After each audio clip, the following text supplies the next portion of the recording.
All right, we're going to move forward on this thing, and let's take a look at some of the things I need to do. First thing, I need to take this rack or this whole thing here off. We do have an issue with the roof right now. I made a video on paint failures. I'm really gonna figure out. I mean, it's not very hot out right now, and this roof is super hot.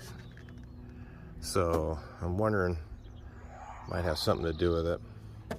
Anyway, because this color is just so absorbing so much heat. It doesn't feel hot over here though. It just feels hot on this roof.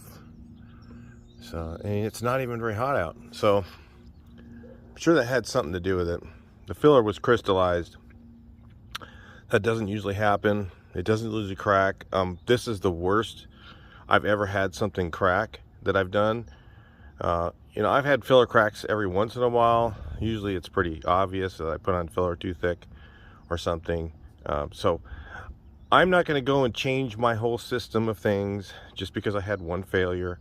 And I put on hundreds and hundreds of gallons of filler, and this is probably, like I said, the worst one I've ever had. So it could be because this movement here, I guess, yeah, that does move a bit, doesn't it? So I think what I'm going to do is put fiberglass reinforced on this whole thing first, and then just skim coat it with the other filler. So I'm going to do that. Since I have that, I have some. Normally that's like $100 a gallon right now, 125 I think. And at a place online called Refinish Depot, they have a lot of products over there that you can get. Like Chameleon has a brand of it, and it's fine, it works good, and I'm going to use that. The other thing I got to do is underneath here in the frame, there's supposed to be rubber things, so I marked on the frame where these cross members go across.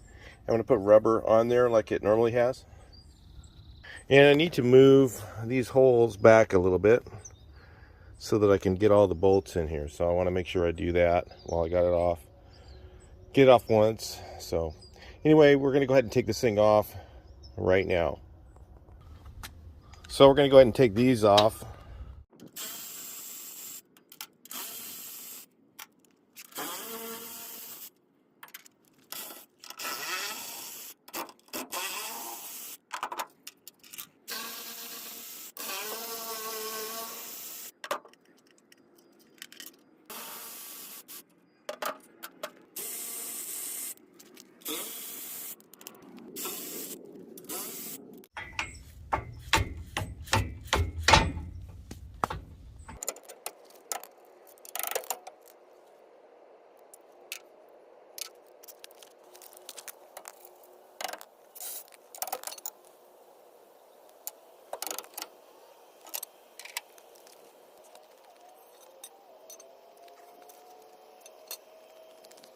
You can see that valve right there, that arm. I moved that thing. That means that it's on. And when it's like this, that's bypass. So that's on. So it'll go through these lines. And I realize I need to change the buttons on this. It should be this one. This one does all the down features. And then what I figured out is what makes sense is this goes all the down features, and this one. So if I hold this on, it should be this way, but it's not done this way right now. So it should be this one runs all these buttons, and this one runs all these buttons, with the exception of the one that turns. That one should be all the time, I guess. But anyway, I got to rewire this. I don't know if that makes sense, because what happens, there's a buzzer in there. There's a buzzer right here. That's a buzzer, 6 volt. I got to step it down so it doesn't burn it up. But I think what it's supposed to do is it's supposed to pulsate a buzzing noise when I'm putting something down. So like to keep people from standing underneath it while it's going down, I think it pulsates the buzzer like I'll just put a turn signal relay in there and it'll go dee, dee, dee, dee, you know, when it's coming down. That's what makes sense. Same thing with the outriggers. you should be able to put them down, but not lift them up while you're in the basket. So if it comes off a level, that way I can get rid of this slumper wire I've got right here. Because this thing works, but it happens if you're up there for very long, or if it's out for very long. Little by little, this route rigger here is starting to creep a little. And I don't know if I'm going to rebuild it. It just doesn't seem like it should be done. Anyway, we're waiting for the engine to warm up, so I'll just talk in a little bit here. So we're going to raise it up. Okay. So now it'll raise itself right off of the truck. There's nothing holding it on. So it'll raise this rack right off the truck, and then I can drive the truck out from underneath it.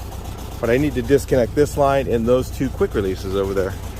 So these here, once I turn that valve off inside that I showed you, I can take those off. These are quick releases. See, you can just turn that, quick release, and then the whole thing will come off in one piece without any real work. It's so that you can work on the single cab, because like to pull the transmission, you can't do that with this lift on here. Really, you got to have the thing, the lift off. So like if you had to do transmission work, so they made it that way on purpose.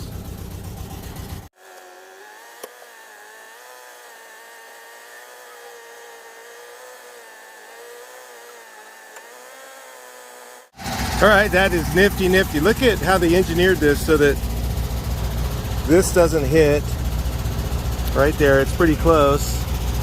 It's up, what, about 4 inches. So you have to be on a level surface, or at least straight. This isn't level, but it's straight. Consistent, I guess, is what I want to say. I turned it down to an idle again so you can hear better. But look over here, again, this is just under here. You can get your finger underneath there, and it's up 4 inches. I do have a little hydraulic leak. I think there's one right here. I mean, I think that's just kind of nature of the beast. It's gonna happen with something this old. So I turn my switch back off. Now these are still, it's weird, these are still like kind of pressurized, but there's no pressure. Let's see, hopefully it does it. I've done this before already, but I didn't do it like this. I think I'm gonna put a glove on real quick just to make sure if it does have any pressure in there, it could squirt all over, and you know, you don't want it to go underneath your skin. That would be bad. I know somebody was looking at this and they said, oh, there's a little leak we noticed right here. I think there's an O-ring right there. I'll just replace it. I got some neoprene ones. There was no pressure, so that's good. Didn't need this, but you know, better be safe than sorry, right?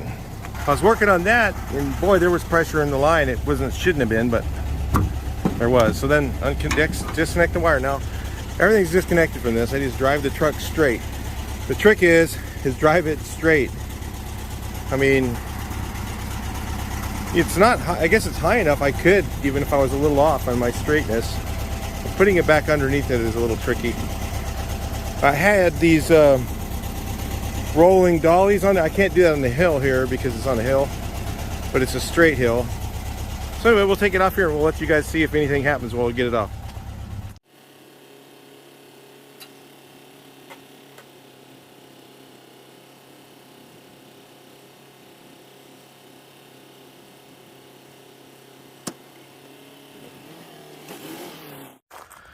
All right, so it's off. This thing's here. That's the only place I can see where I've got a pretty straight shot at it. I probably should have had it up a couple more feet onto all that same concrete, because I noticed it goes uphill a little bit. When I was pulling it forward, I saw it was getting closer towards the end. So it's gonna be a little tricky to get it back underneath it. So I guess the back half of it kind of goes up a little bit, maybe when you drive it. Or I didn't even, just rolled it forward. I didn't even use a, so I know backing it up, it's gonna wanna, you know how they do that? I don't know, we'll see how that works. So backing it up underneath it, it was really close. So I may have to put like something under the back part of it. I don't know, or I don't know what I'm gonna do. Or may have to just jack it up and put some blocks under it. But if I do that, remember, it won't go all the way up. It'll hit the hydraulic and electrical. So I got that issue, but it should just roll underneath it. It's supposed to. Let's see if it does. Later on, when we do that, we'll see how that goes. So yeah, it's just these hydraulic lines here. I had short ones and I left the long ones on because if it creeps down, I can just drive this, and I put it right here because if I can move that car and I can drive the single cab right over to here and connect up the hydraulic lines. I'll have to do something to do the electrical, just like put a little jumper wire on. Just put a hot lead onto here, I think, and that'll do it. And then, you know, hook up a little battery, and then I can operate these things and bring it back up if it creeps down a little bit. Sometimes it creeps down a little, but with all the weight off of it, it may not. So anyway, on to the roof. So we got to do here. There's a lot of issues here, you know, with doing this. I didn't really want to do it when it was on there. It's just, I can stand right on top of there and work on it. It's much easier to do, right? So without taking it off, I'll kill two birds with one stone. I guess I'll wash this thing off first. And I'll get all these bolts here, put them in a baggie so I don't lose them. And then, yeah, we'll just get this all, the hydraulic oil off of there. That's no fun to walk on, slippery. So, yeah. First thing I'll do is take some of this super clean degreaser here. You guys haven't tried this stuff. I mean, yeah, they gave me a bunch of free of it because I've been saying their name on the channel, so they found me pretty easily. I don't know how they do that, but I guess YouTube's got their ways, right? Yeah, so just gonna shoot a little of this on there. This stuff really dissolves grease, and it's not too expensive too. It's much better than even the like Simple Green and that. You know, those work good. This works a little bit better. It's just a little less work. Probably won't take. I could probably just spray it like this and just leave it, and it would take it right off. So, and yeah, they handed me a bunch of free stuff because I've been using it, but I was using it before, so I'm not doing it because they're giving me something. It's just good stuff. Okay, they just happened to see me using it and they sent me some for free. That was nice. So thank them for that. Check out their stuff, and it's really good. All right, guys, this is the hardest part about this is I got to take this headliner back out, which was not easy to put in the beginning, and it's not going to be easy to put in again, and taking it out is not going to be very fun because I got to get to those 4 bolts for that thing, and that's why I was regretting doing this. Taking the lift off and all those stuff is nothing. This is where the fun is, right here. So I'm not going to be able to film this because it's just too hard to get a camera in here, so I'll take it out and we'll move on. Well, this part, it looks like what started right here. You can kind of see it leaked in here, and then water got in from underneath there. So it's a water problem, part of it. Heat and water. So I don't know what happened over here though. I'll start grinding it off and see. It's still not, again, not too thick. Wasn't thickness. It's right here too, look. A little cracky right here. And it's, again, not very thick right there. Right down the middle, it's 1/16 of an inch thick. Huh, weird, but there is some movement issue here. So I think if I put some reinforced filler on here, that might help. That might just be enough. I don't know. We'll try it because this roof just, you know, this thing's under a lot of stress. I mean, the movement from that lift, it's moving the roof line, this thing, and this is like the worst I've ever seen that I've ever done. I've never had Bondo or filler crack like this ever.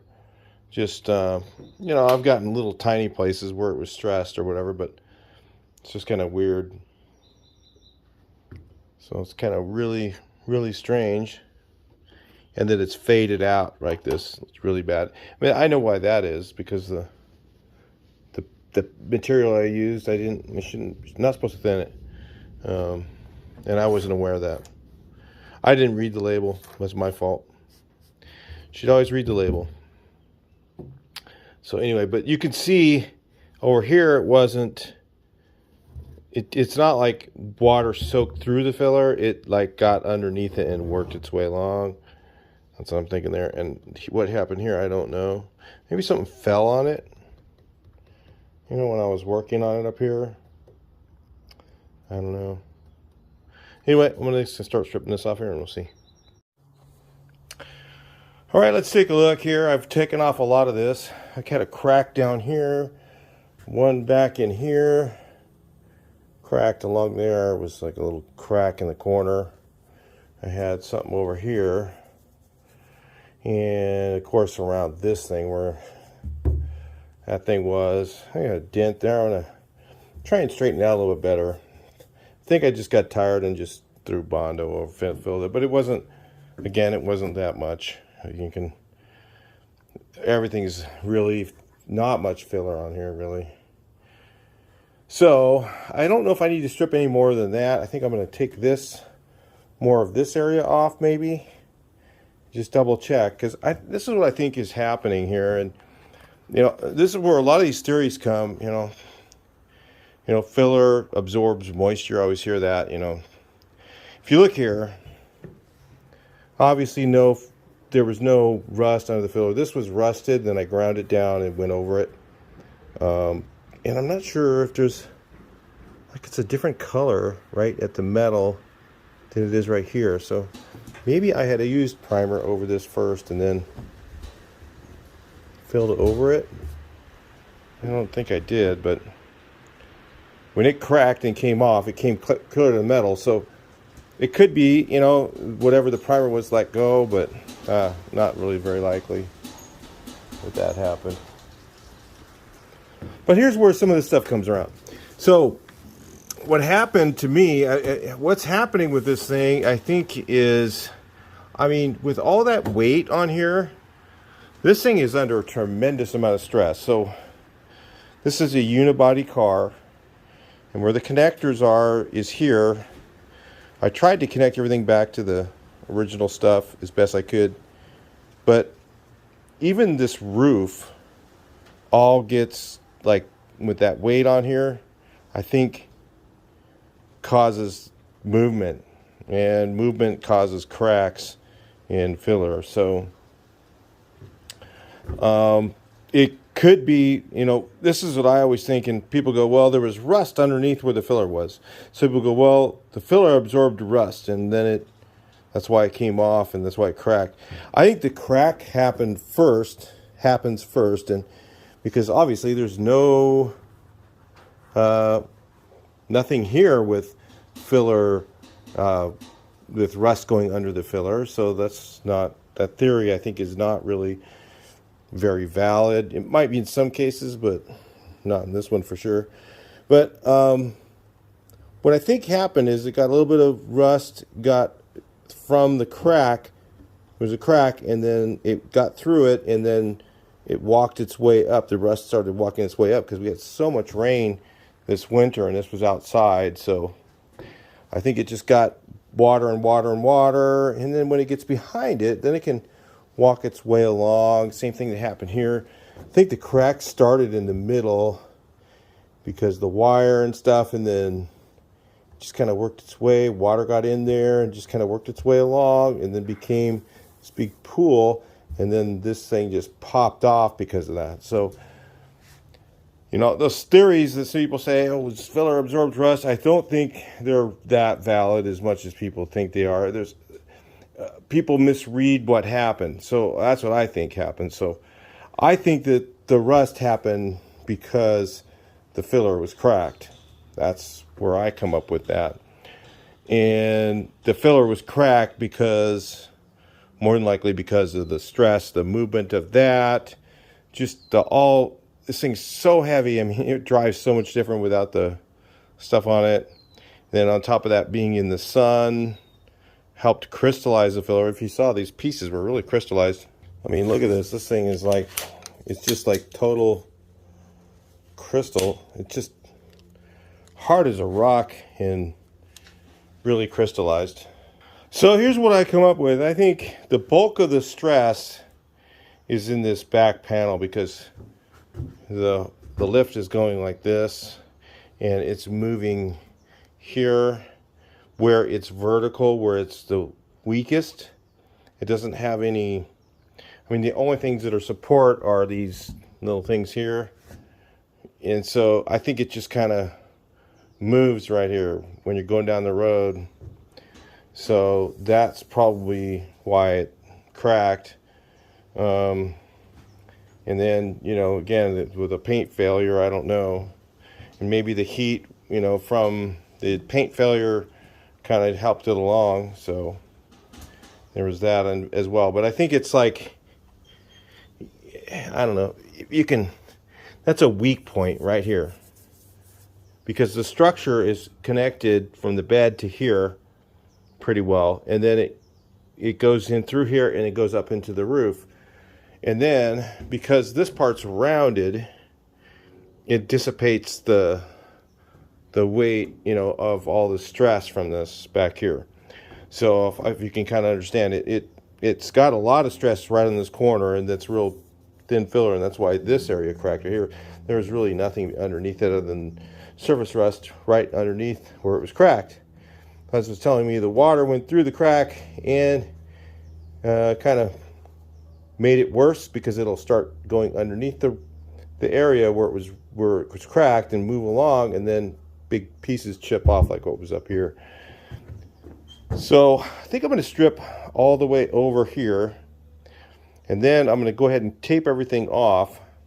Then I'm going to use fiberglass reinforced filler back here on the back, and then put a skim coat of the other. So I'm hoping that will take some of that stress. I don't know if it will. It's a lot of weight on this truck. I mean, that thing's 1,500 pounds, and that's just, you know, it doesn't touch here, but all the stress is on this one piece right here, and there's really not enough support between the bed pieces and the cab. I don't know how this thing structurally, I don't know how they actually made this thing for that much weight. I don't know. I think the Germans kind of did weird things. I mean, they probably had figured it out with their slide rules or whatever. But because I see right here, first thing I saw was this little stress crack right here, because there's, again, it's pushing here, it's pushing going this way, right? Because this is a weak point right here in the structure, because there's not a lot of support between here and this pillar. So I think it's just a micro vibration. It's not much, and it's enough to just cause this back panel of the roof to have some movement, slight movement. And so along with the filler being a little bit on the thick side over there, I was definitely right at the 1/4 inch, right in that one place over there. But over here, it's obviously not very thick. So anyway, I think I'm just going to take it off back here. I checked over here. These were actually paint runs, where I had runs in the paint, and I thought they were swellings in the filler, but it's not. So like I said, you got to reverse engineer what might have happened and see if you can figure out what happened, and then, you know, and then fix it and just move on. And, you know, hopefully we won't have another issue. If we do, I mean, I wouldn't be surprised with this much stress. That's just, this thing's maxed out, you know. This truck is just completely maxed out. Well, if it didn't crack down here or anything, there's filler on all that, and the dog leg even. So nothing down there failed. I think it's connected pretty well to here. I know I welded it. I put a plate in there. I put an extra thick plate where it connects to that pillar, the B pillar. You know, I did that, and then there's a reinforcement plate behind the seat there's that bar that goes along the middle, the 3x2x3 or 1.5x3 that goes this way and then goes down. I put a reinforcement there, and then where that connects inside, there's another reinforcement panel in there that I put in like I had originally. But to me, it's just kind of, really? That's supposed to hold all that weight, huh? Just you know, like the modern pickups always have they don't have a unibody into the cab. They always have that space, and then the frame is what does it. Here and the Ford tried to do that one year. If you know about those old Fords, like a 62 or 3, I can't remember which one, had a unibody cab. Man, they had issues a lot of times too. So anyway, this might be, it's partly the structure of the vehicle that was made and the fact that that never had filler on it in the beginning, and just there's just movement. So yeah, I don't know what else I could really do. The fiberglass reinforced filler would probably take care of it. If not, I could get a whole new roof panel and put it in. I'm not going to do that. So, you know, not on this old truck. It's just, you know, I think that if I use fiberglass reinforced filler, that'll help. And at least if it does crack through the filler that's on the top coat, it's got that, and that's kind of a waterproof, so that it won't rust underneath and then start to crack worse. So it could get some hairlines in there maybe, but it'll kind of hold out at that. But I think it's all structural issues on the vehicle, not really. Not because it doesn't, you know, my bodywork doesn't crack anywhere else. I don't have, I've done tons and tons of filler. I put on hundreds of gallons over the years, and I've only got a few cars ever that have cracked. And some guy says, hey man, that's why I always use that polyester, or no, not polyester, I use epoxy filler. It's like, dude, I don't think you need to go to that extreme. You know, I'm not having issues all the time. It's only like 1 out of 100 cars, 60 cars, something like that. You know, crazy amount. And it's usually just isolated to one area. It's not the whole thing. It's just that one area. So that's why I'm thinking it's all because of that structure. You know, because that is definitely the weak point. If you look at it, it's vertical. It's going to move. The only thing that it would want to move, it's not able to tie into the roof until it is more rounded, like over here, where that's going to tie into the rest of the cab a lot better than the back. If you can kind of get that idea. You guys are engineers. I'm not an engineer, but I just understand all this stuff pretty well. But yeah, I think that's what it is. So anyway, we'll go with fiberglass reinforced filler. I'll bring you back in. All right, let's check it out here. I've got this thing coated now. Man, I mean, it's still dry and it's hot right now, so it takes a while for it to set up. We'll have to sit overnight. This stuff is a little slower than your regular one. Then I'll just take the polisher and knock that down. And it looks like a lot. Looks like it's really low right here, like, but it's really, this is really high. So I'm just gonna knock this down a little bit, but I want it to be kind of thick. It's the opposite of a regular filler. This stuff, you want it to be thicker because then it's stronger. So if you put it on real thin, then it doesn't have no strength to it. I think it'll strengthen this up back here. I didn't find any reason to take anything off past here. It was just, I started looking at it, it was fine. I don't think there's any reason to take anything off up there. So, you don't know, you know, it could be, this could do it maybe. We'll have to re-drill the holes, and then this is also waterproof, okay, versus, you know, your regular filler isn't. So it still could get between the layers and go along, just like I did before, but, you know, I think I'm going to put some butyl around each one of the bolts, and it'll kind of fill in the little gap there and keep it more waterproof. I had a rubber gasket on there, if you didn't notice that before. So yeah, I think that'll take care of it.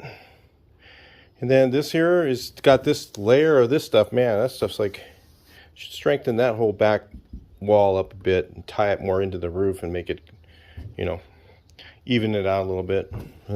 Yeah, before you could kind of drum this a little bit, but now it's like, it's really tight. Let's hope that's enough. Once I grind it off, we'll see how much we got left on there, and then see how strong it is tomorrow once it's dry. And then I'll decide whether, I got a little tiny bit left, but not much. I used a lot of that half gallon on here, just filling that in and filling this. It doesn't go very far. This, you know, take a half gallon, you spread it out that much, it's Still only on there an 1/8 of an inch thick. So like I said, you saw the piece that came off there, 1/8 of an inch. Anyway, we'll move on.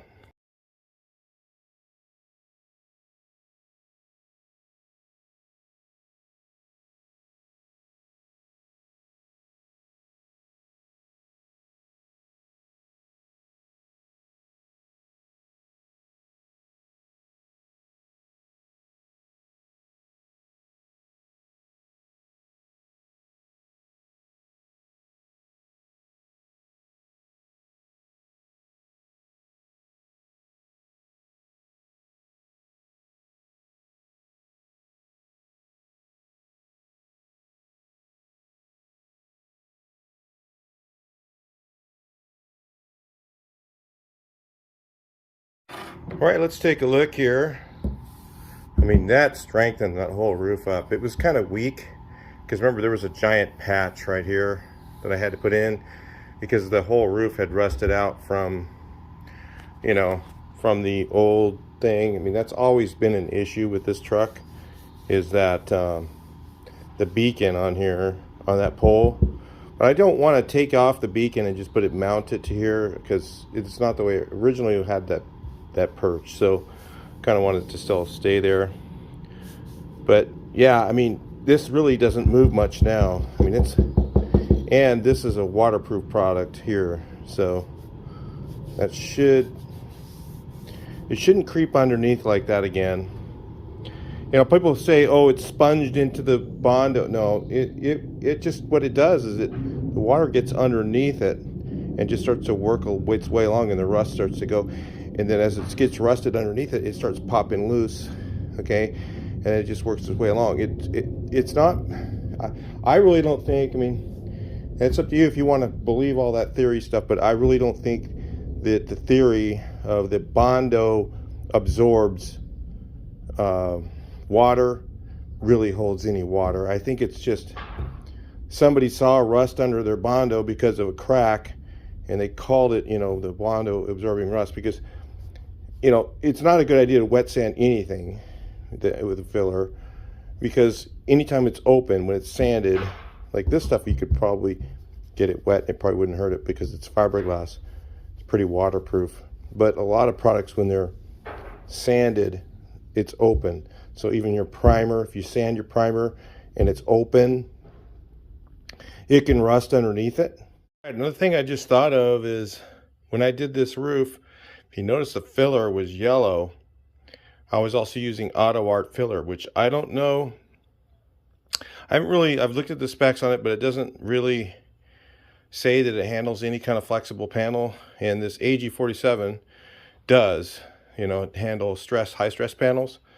So, it's another food for thought. So, two things I've done different is I've used a different filler on this, and I've used the fiberglass reinforced underneath that. So, I don't know. I think it might just take care of it, you know, who knows? It's just a guessing game, you know. You can try. Another guy says, hey, repound all the metal. It's like, dude, this thing is so wasted. There's no way I can get it straighter than an 1/8 of an inch. There's nothing I can do to, I'd have to, you know, just replace the roof. And I mean, but he priced all that stuff lately. It's like a little expensive. And a lot of work. And you got to take out the vent and the support piece off the old one. It's a lot of work to change. You're welding upside down to put those pieces on. It's like, that's a lot of work. And yeah. But anyway, the thing that was different, I just remembered, on bare metal, I was using Auto Art filler because it sands a little faster. I was trying to save a bit of time. And instead of using AG47, which I probably should have used this stuff on everything because I think it's just better filler. It sands a little bit slower, just not much difference. It still sands very fast. But that might be the difference. It might be the stress of the panel from the other filler because it's very crystallized. But again, even that, most fillers, I've used the cheapest filler you can buy, and I never have cracks even with that. But it's just a lot harder to sand, I've found, than these other ones. So anyway, we'll move on. That's just another thing to think about. Just throwing it in there. All right, I know I haven't shown a lot of you guys me doing the work, but here's the next process: sanded, filler over it, and I mean, it doesn't even move now. So yeah, I'm pretty sure it's not going to do anything with that beacon up here now. I think just that extra, it was kind of weak up here already, because when I put that flat piece of metal in, it wasn't arched anymore. So you lose a little bit from that. I mean, when you look here, the rest of the roof is pretty flimsy because it's the flattest part of the roof. And with that stuff on there, it just strengthens it all up really good. And it doesn't need to be perfect up here. You can't see it from anywhere really. If you're standing next to it, you can't see it. So it's just got to be good enough to where, you know, it looks good and not a lot of filler on it. Again, I'm still probably still barely an eighth, you know. I think I mounted it a little bit higher. Before it went kind of a little bit more of a flat spot in it. Because again, when I'm doing stuff, I wasn't going to stay in that eighth. So I was like, or less than a quarter. So I probably didn't mount it up as much as I should have. And this time I just mounting that crap on there. And I don't care if it's got a little hump in it, because I want the strength. You go thicker with that fiberglass reinforced, and it just strengthens up. I mean, it just sounds like a solid roof now. But it has, you know, it's got, reason it doesn't make a lot of noise, it's got, you know, insulation up there. So anyway, that's why it seems so solid. Even it's not just thick Bondo. People don't know that. Okay, let's prime it up and take a look at it.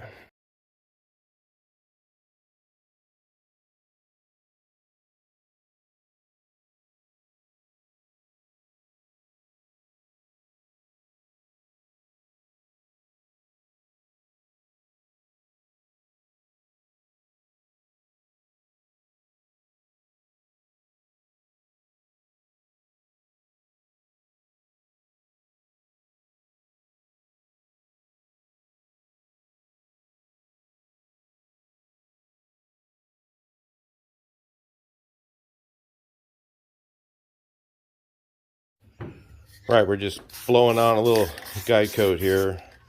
It's like impossible for me to get camera angle up here, guys, so I'm just doing the best I can. It doesn't need to be perfect, but man, I'll tell you this. That sucker's strong now. It had some weakness in it, so that thing could move. And I mean, these roofs are, with the light on top of that, right here it's kind of near the brackets. There's a brace that goes across here and goes across here, and then there's that, what's it called, for the vent in there. So people are going, oh, you can straighten that better. It's like, no, not in that area. You can't. Not when it's got, you know, a big giant patch here. Remember that this thing's been rusted out. It was rusted out. It had been cracked from before it, the metal was cracked. So I removed that piece. There was rust holes here. But they put a metal plate, thick metal plate over it. Just put a bunch of screws in it, but it had, you know, hairlines, or not hairlines. There were just cracks everywhere before I tore out the other piece. This has been a problem area on this thing. You know, really, I should just say, okay, no, I'm not going to put that on there and just put the light down. But I really want it to look original. So that's the problem, is I'm trying to make it look like it did, even though it was a terribly bad design. But this should solve it. I mean, this thing, that fiberglass just, you know, fiberglass reinforced filler is very, very strong when it's on metal like that. When it's just by itself, not so much. I fixed air dams with it.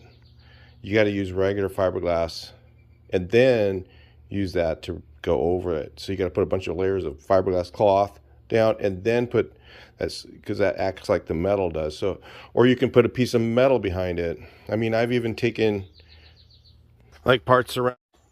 All right, we've got the roof is ready. I'm gonna get to paint it here shortly, but I figured I'll make these real quick. Looks like I need 5-inch pieces. Should give me plenty of room. Let's look here again. About 5 inches. And then let's look over here just to make sure. Yeah. It's in between there. So if I go 5 inches, just go right there, it'll be all right. 5 inches gives me, I guess those things are like a little, about 2.5 inches wide. So if I go 5, that'll give me plenty of overlap. And I'll put my bolts in right over there. Let's go with that. All right, well, let's take a look here. Let's see. How's that gonna work?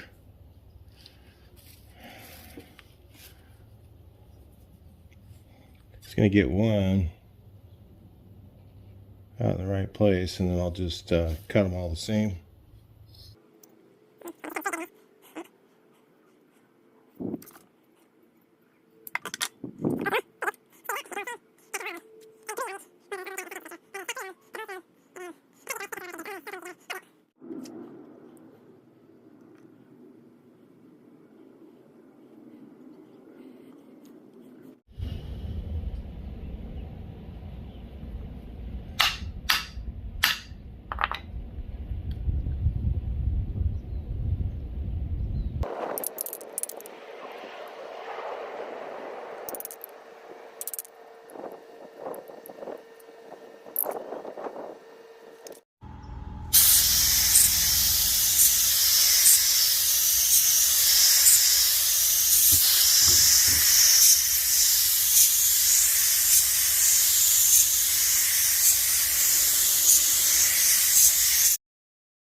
I don't know if you can even see it, but I got some sags, so it's little light ones.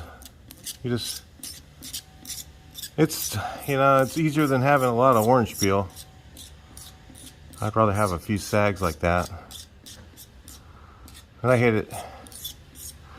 I don't usually get them on something like this. It just was really hard to see. You know? It just happens. You just deal with it when it happens. No big deal. Just scrape them off.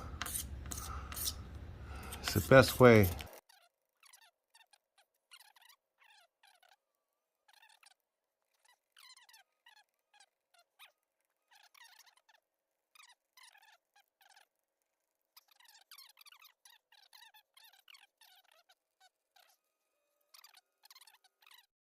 I don't know if you guys can see, I did have to rematch the roof. I didn't have any of that paint.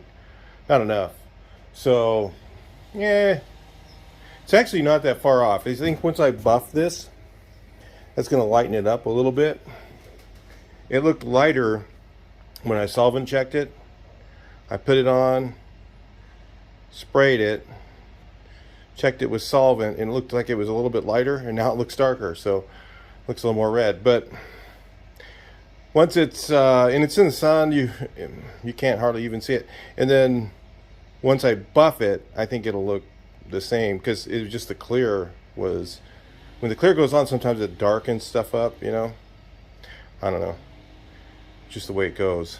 So it's really hard to tell. That's why I hate doing color matches. I don't want to do that for work every day and then have to repaint, because some guy goes, oh, the color's a little off, and then you got to repaint the whole thing, do it 2 or 3 times and get paid for once. That's not my game. Anyway, well, those big giant mosquitoes landed in here. Well, they landed in right at the end. Thank goodness it wasn't in the between coats. I'm just going to scrape him back off. I think it's going to be gone.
All right, so I'm gonna switch to the front outriggers. So just bring the front down. So that's that switch there. I'll bring the front down. Hopefully, because if I just leave it there, it might bring the back down first, and I don't want to come down to the back. I want to just come down to the front. Let's see if it works. Oh, it's going up. Yeah, it works. Look at that. That's cool. It's just not quite high enough to clear these braces here. So I had to put these blocks underneath it. But if it's got the blocks underneath it, it won't fit under here. So let's see, are we right? Yeah, it looks like we can go back.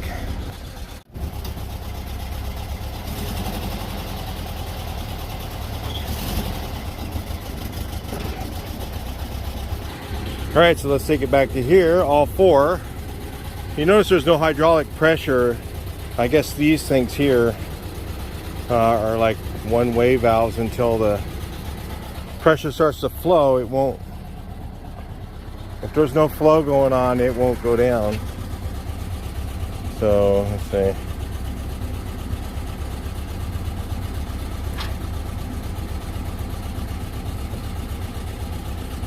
That's going to take the front down first, which is not really where I wanted to do, but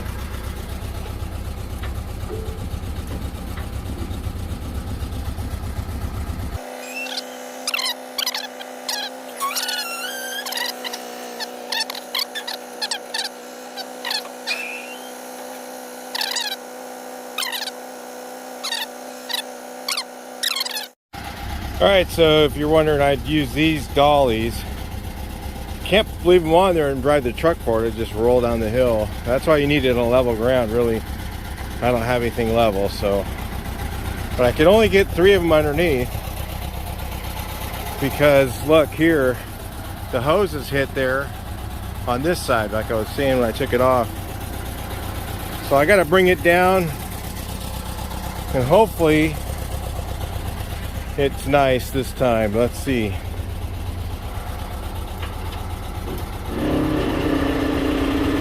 It just does whatever it wants to do. It's going down here. If it just keeps going down the same, which it probably won't. Looks like it's going to hit over here, and it hit back there. That was lovely. It made a nice dent. You know, it's bound to happen when you got something like this thing. Nobody was worried about that when they built this thing. So I gotta scooch it over.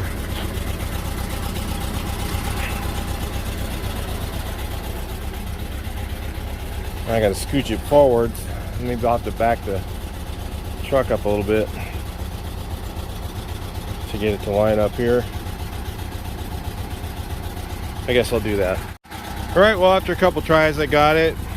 Unfortunately, when it's going down like that, you can't just raise it back up. A different outrigger goes down, so there's no way to avoid getting dents in it trying to put it down. It's really kind of a jacked up deal. It's all right though. It's a work truck thing. But I got it on here. Once the holes are lined up, I got to start screwing the bolts on. I don't know what that is. Yeah. And then, yeah, we're looking good. Kind of back on there. Just got to bolt it down, put my things underneath it. Hopefully those fit. All right, you avid bucket truck watchers. I think I got this figured out. I'll kind of walk through it with you guys. So, right now, I have it so I push this button, and then the outriggers work with this button, and then this button here goes, let me just write these things on here, goes like this. So if you can see, I got like right, left, outriggers going up, outriggers going down. All right. So you push this button here, and then these two would work. and then you push this button here, and then these four would work. So what I changed on here, I'm going to show you because I think that makes sense out of it. One of the issues with that is, so if you're up in the basket, and I powered it because it has this off perch limit switch on there. So if it's off perch, then you're not supposed to be able to make the outriggers go up, right? So you don't want the riggers to go up. And the way I have it set up right now is, if it's off perch, you have no power to this button. So what's happening is, if it's off perch, I can't reset the outriggers down. I can't move anything if I'm up in the lift and it's off perch. I can't move the outriggers at all. Okay, but it should be so that when you hold this button and you're off perch, you can still bring the outriggers down, but you cannot bring them up. Okay, so that's the whole problem with it. The way it's wired right now is, I've got it set up to where I can't move the outriggers once it's off perch. So here's what I did. I'm rewiring it, and I drew this little schematic, so that way I can figure it out. It's a lot easier than trying to wire it, just willy-nilly. So because it's a little bit complicated, obviously you guys seen the spaghetti wiring in there. It's a little challenging. So now I got it set up to where there's a buzzer. Another thing I couldn't figure out what the buzzer was, I think I know what it is when you're on your way down, or you're moving the outriggers up or down, the buzzer is supposed to pulsate or run. I don't know exactly, but I'm going to make it so it pulsates. So it goes dee dee, just like, because it does have a buzzer inside the truck. So I'm thinking that they had a buzzer set up for that. I think that's a buzzer was for when something was moving. It was, I don't know if it pulsates or whatever. I wouldn't doubt that it did, but all that stuff was missing. So anyway, you push this one. Now you hear the buzzer going nee nee nee, and then you can go down here because it's wired up to go through. So right here, when this thing is depressed, the buzzer gets power. Okay, I might put a relay in too so that it can work with all the buttons, so that no matter which direction it's going, it pulsate beeps. I can put a relay in here, and yeah, I could put a relay in there to do that, to isolate it from each circuit. But so the buzzer, push the button, buzzer starts pulsating, right? And so then you can go up or down with the outriggers, okay, with this button held. I think, yeah, and if it's off, if it's off perch, you can't bring the outriggers up. So this button won't work if it's off perch, right? Because this is off perch limit switch. So I've got it powered here. Push this, power goes into here, goes to the off limit switch. If it's off, if it's up in the air, this button won't work. If it's down on the perch, it'll work. Okay. So then the outriggers will work. You can't bring the outriggers up, but you can still bring them down. Meep goes down. Okay. Meep goes up when it's off limit, when it's on perch. Okay. Now when the outriggers are all set, now then you can do this button here, and it will go, let's see, it will go up, go up in the air if it goes through the weight switch. So you got the weight switch here, which is showing that the light's on the dash, and the little light will be on the controls up above. So you hold this one and you try to go up. If the light's not on, it won't go up because it doesn't have any power going through the weight switch. So the weight switch gets power, brings it up to going up. All right. So it won't go up unless the outriggers have weight on them. And then, like I said, if you can reset the outriggers if you needed to, if they lose pressure. So then you can raise it up, and then to bring it down, now it can go down without the outriggers having any pressure on them. It will go down no matter what. So you can push this button here, bring it down. Same thing, bring it down. And so, because I've got power on the other side of the weight switch, right? I have power to go through the weight switch to go to this one. I've got power on the other side of the weight switch to go to this one. So it can go down without, when I push this one, push that down, the rig will go down. It'll still beep, beep, beep, beep, going down because it's going through the buzzer power. Okay. As soon as I push that, the buzzer starts going beep, beep, beep. And then to go right and left, you know, this is right and left. Clockwise and counterclockwise is how they say on lifts all the time. You push this button here, you go clockwise, you go counterclockwise, right? While you're holding that button, if you guys can see that. Hold this button down clockwise, but it won't, let's see, yeah.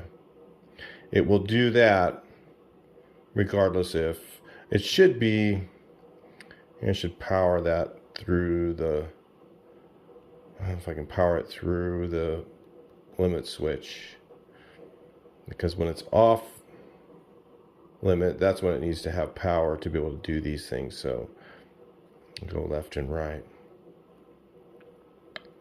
So I'll think that through. I think I'll make it so that I can, when you hold this one down and the lift has to be up in order for it to go left and right, that would make the most sense. So let's do that.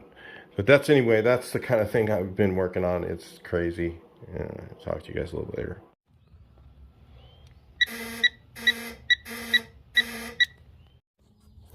All right, I went ahead and just got these arrows so that you can hold this button and these ones work. You hold this button and those ones work. But I'm thinking I should have symbols on here, but damn, I mean, super hard to draw those that small. So I might figure out something on that. I'll get back with you later on that. The same thing on this here. So I got them here, but I have to put little tiny drawings in there if I was going to do it. Man, it'd be really hard to do. So I'd like to do it, because then you'd know not to, these are not going to work.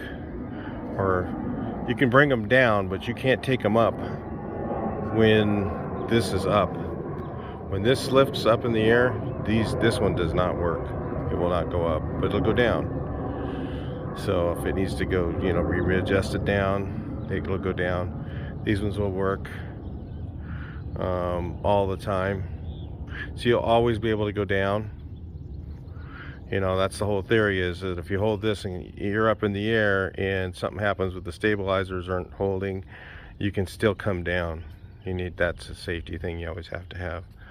So I think that's the way it was wired originally, something like that, but I don't know. It could have been this was switched here, and it would have been, they might have had like a little line that went like this or something.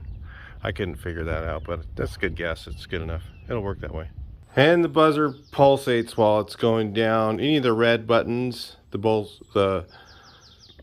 buzzer pulsates on. So going side to side is not really that necessary.